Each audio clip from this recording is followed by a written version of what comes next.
네, 오늘의 팁. 얼마 전에 스페인 바르셀로나에서 세계 최대 이동통신 박람회라고 불리는 MWC가 끝났습니다. 세계 3대 이벤트 중에 하나라고 하는데 어떤 내용들, 어떤 인사이트들을 우리 얻을 수 있는지 살펴보는 시간을 준비했습니다. 김민성 기자 그리고 조봉열 박사님 함께합니다. 안녕하세요. 안녕하세요. 안녕하세요. 일단 MWC 한마디로 정리를 한다면 이번에 네. 어떻게 정리할 수 있을까요? 이번에 MWC의 그 전체 주제가 한 문장으로 대변하고 있습니다. Mobile is everything. 모바일은 모든 것이다. 모바일이 모든 것이다. 이게 정말 큰 말이잖아요. 예. MWC에 가지 않아도 그렇죠. 알 수 있는 이유가 예. 모바일을 통해서 모든 정보를 여기서 다 습득을 할 수 있을 그렇습니다. 만큼 기술이 예. 발전하고 있다면 맞습니다. 그런 거겠죠. 통신 이슈 뭐 쫙 정리를 딱 하자면 어떨 거죠? 이번 MWC는 명실상부하게 5G가 주인공이었다라고 할 수 5G 가. 있고요. 또 다른 그 화두 중에 하나는 그 가상현실이거든요.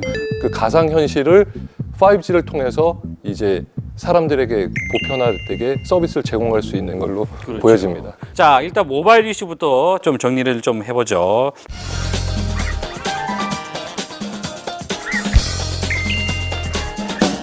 M을 저는 이번에 모듈로 꼽아봤습니다. 모듈로 꼽은 이유를 하면 일단 G5가 일단 들어가야 되겠죠. LG전자에서 내놓은 올해 최대 전략폰인데 모듈러 타입 디자인이라고 얘기를 했었습니다. 기존의 스마트폰들은 좀 얇아지고 그리고 경량화되다 보면 기능들의 한계가 있을 수밖에 없습니다. 스마트폰이 담을 수 없기 때문에 주변 기기들이 더 확장해서 붙일 수 있어야 됩니다. 새로운 어떤 모바일 환경을 만들어내는 완전히 새로운 건 아니에요. 이미 뭐 구글 같은 그쵸, 거 나라 네네. 프로젝트라는 걸 하고 있었는데 하고 있고. 그 외에 다른 회사들도 뭐 다양한 그쵸. 시도를 해왔었단 말이죠. 기본적으로 삼성이랑 LG는 스마트폰 베이스로 모든 걸 하는 회사들입니다. 왜냐하면 주력 상품이 스마트폰이기 때문에 주변 기기 시장들을 스마트폰 중심으로 키워서 점점 기능을 확장하고 연결시키는 전략을 가져가는 게 삼성, LG인 것 같습니다. 그렇군요. 차세대 스마트폰, 먹거리 이런 것들을 좀 관심을 돌리지 않았나 하는 그렇죠. 의미에서 LG가 뭐 이걸 네. 했다라는 거, 이슈를 네. 만들었다는 거는 의미가 있어요. 그렇죠. 이게 예. 외신에서도 G5가 대단히 인상적이었다는 평가가 네. 대단히 많았었습니다. 그러니까 이 모듈식이라는 게 앞으로 얼마만큼의 잠재력을 가지고 있느냐에 주목했던 거죠. W는 제가 와우로 선택했습니다. 와우. 이 지금 MWC의 그 풀 패키지를 끊으려면 100만 원이 넘는 돈을 주고 가면서 보는 거거든요. 그러니까 작년 MWC 같은 경우에만 해도 뭔가 쇠퇴해가는 느낌이 있었어요. 이번 MWC는 아직 모바일이 비로소 또 새로운 혁신 단계의 시작이지 않을까?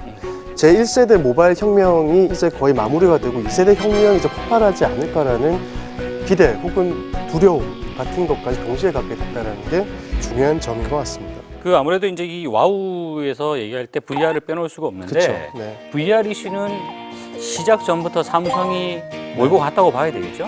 정말 뭐 VR을 위한 그 VR을 행사장에 위한 한 5천 네, 대의 그렇죠. VR 네. 그 기어 VR이죠? 처음 봤습니다. 예, 저커버그가 등장하면서 야 이건 뭐 삼성이 이를 갈았구나 그쵸. 이런 생각을 할 수밖에 없었습니다. 그렇죠. 그러니까 마크 주크버그가 삼성의 언팩 행사장에 와서 얼마나 그 침을 튀겨가면서까지 VR 시장의 확장 가능성을 얘기했습니까? VR is the next platform where anyone can create and experience anything that they want.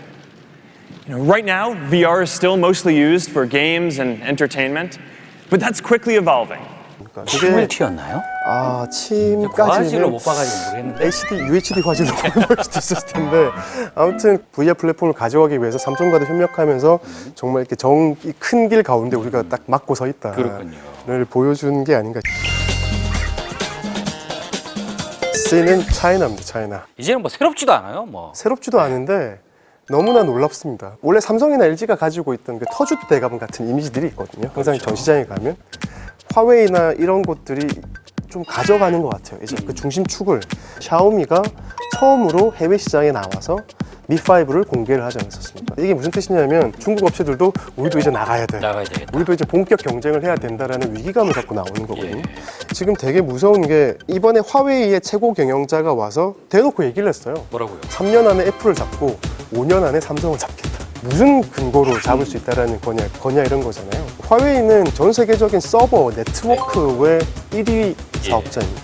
그러니까 지금 고급스러운 예. 스마트폰을 생산하는 능력뿐만 아니라 IoT 기반이 되었을 때 뒷단의 서버를 장악할 수 있는 능력, 그리고 통신 기술까지 그만큼 자신이 있다는 얘기거든요. 비싼 스마트폰의 대명사가 뭐냐면 메탈을 잘 깎아서 유리를 예쁘게 붙여서 되게 고급스럽게 만드는 다이캐스팅 공법이라고 하는데 이 단가가 굉장히 싸졌어요. 지금 중저가 제품으로도 지금 풀메탈이 다 내려가고 있는 겁니다. 그만큼 중국 업체들이 싼 가격으로 경쟁력 있게 많이 만든다는 뜻이고, 그렇게 되면 내년에 정말 삼성이나 애플은 전혀 새로운 제품을 내놓을 시기가 도래하고 있다는 뜻인 거예요. 자, 이어서는 통신 관련된 이슈를 좀 살펴보죠.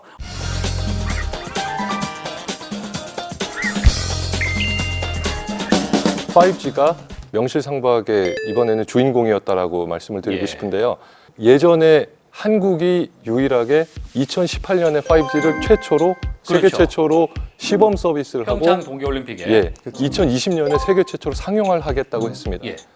근데 현재 시점에서 2020년에 상용화를 하겠다고 하는 사업자는 아주 많습니다. 심지어 미국의 버라이전이 2017년에 5G를 상용화하겠다고 하고 있습니다. 내년에 미국은 땅이 넓어서 잘 안 하는데 그거를 우리나라는 그 스마트폰을 들고 다니면서 하는 풀 이동성이 있는 이동성이 완전히 갖춰진 걸 5G라고 부르겠다라고 하고 있고요. 예. 버라이전 같은 경우에는 우리나라랑 달리 그 큰 대로까지는 광섬유가 가요. 파이버가 가는데 네. 거기서부터 집 200개로는 파이버를 까는 게 돈이 너무 비쌉니다. 거기를 무선으로 그러니까 파이버 투 더 홈의 말단을 모두 무선으로 바꾸겠다. 그러면서 또 한 가지 그 중요한 발표가 항상 이런 통신을 할 때는 3GPP라고 하는 전 세계 그 통신 표준화 단체가 있습니다. 3GPP. 예, 3G를 만들면서 생겼는데 거기가 4G LTE도 만들었고 사실 5G도 3GPP에서 만들 겁니다. 근데 그 표준이 2018년 하반이 돼야 만들어질 거예요. 예. 그러면 그 이전에 나오는 거는 사실 자원의 낭비거든요. 인력의 낭비고.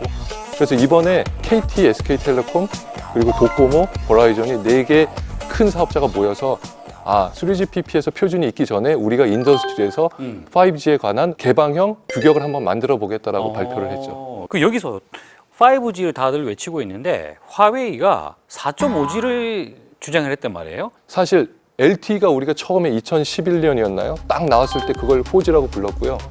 그 다음에 LTE 어드밴스드라는 걸 붙이기 시작했습니다. 그거를 굳이 제가 해석하자면 4.25G쯤 되고요. 5G로 넘어가기 전에 진화하는 현재 단계의 LTE를 4.5G라고 부르는 수준인 것 같아요. 공식 이름이 사실 있습니다. 예. LTE 어드밴스드 프로입니다. 그러니까 다른 제조사 그 부스에 가보시면 LTE 어드밴스드 프로라고 딱 이렇게 이름이 붙어 있고 후아웨이는 4.5G라고 붙어 있는데 사실 내용은 똑같다고 보시면 됩니다. 그렇군요. 국내 같은 경우에 이미 그 IoT가 특히나 스마트홈에서 많이 각광을 받고 있어요. 예. 근데 지금은 현재 IoT가 전 산업계로 그 파급 효과가 넓어지고 있습니다. 홈 같은 경우는 근거리 통신, 그러니까 와이파이나 블루투스로 통신이 됩니다. 근데 헬스케어를 생각해 보시면 조깅 옷에다가 뭔가를 붙이고 싶으면 그거는 어디에 붙어야 되냐 하면 원거리 네트워크에 붙어야 예. 되는데요. 그 LTE를 사물 인터넷에 쓸 때 문제가 뭐냐 하면 단말기가 비쌉니다. 그러니까 칩셋이 2, 3만 원 정도는 할 거예요. 조그만 모듈을 만들어서 여기 옷에다 붙인다고 하면 5만 원쯤 들거든요. 티셔츠가 10,000원인데 5만 원짜리 뭘 붙일 수가 없겠죠. 그렇죠. 그래서 LTE가 점점 속도가 느려지는 진화가 있습니다.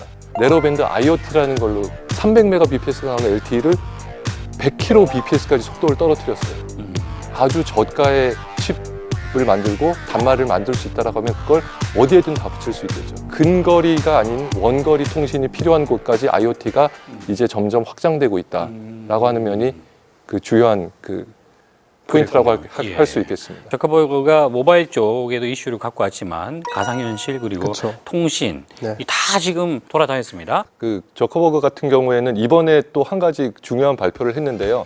그 TIP라고 하는데 페이스북과 구글이 인터넷이 닿지 않는 곳에 인터넷을 연결하겠다라고 하는 프로젝트로 뭐 이제 뭐 기구를 띄운다든지 글라이더를 날린다든지 그런 게 있었는데 여전히 통신을 하는데 가장 좋은 툴은 기지국을 설치하는 거거든요. 근데 기지국이 솔직히 비쌉니다. 그래서 페이스북이 이번에 야심차게 발표를 한 게 인더스트리와 함께 기지국들을 보다 더 보편화해서 이런 저개발 도상국들에게 인터넷을 보급하는 방법을 제시하겠다. 거기에 이제 SK텔레콤과 그 다른 회사들이 예. 동참을 하게 됐고요. 역시 그 기승전 적합옥으로 끝난 행사가 맞구나 하는 생각들이 들고 있는데 글로벌 지역에서 보면 네네. 3G도 체험 못하고 있는 데가 여전히 많다라는 측면에서 보면은 뭐 시장을 보는 시각이 좀 다를 수도 있겠네요. 그 퀄컴 사장이 이번에 MWC에 와서 이런 얘기를 했습니다. 앞으로 5년 안에 스마트 자동차, 뭐 사물 인터넷, VR 같은 신사업 시장의 볼륨이 스마트폰을 초월할 것이다라고 얘기했어요. 애플이나 구글에 뒤져서 빛을 못 보고 있었던 사업자라고 해도 5G와 새로운 스마트 기기들이 맞물려서 혁명을 다시 일으키는 이 시기에 다시 내가 1등이 될 수 있지 않을까라는 꿈을 꿀 수 있는 시대가 열리고 있는 것 같습니다. 알겠습니다. 요거 염두에 두고 앞으로 이 IT 관련 뉴스 보시면 좀 더 재밌게 보실 수 있지 않을까 하는 생각이네요. 자, MWC 관련된 중요한 키워드들 정리해 주신다고 대단히 고생하셨습니다. 고맙습니다. 고맙습니다. 감사합니다. KBS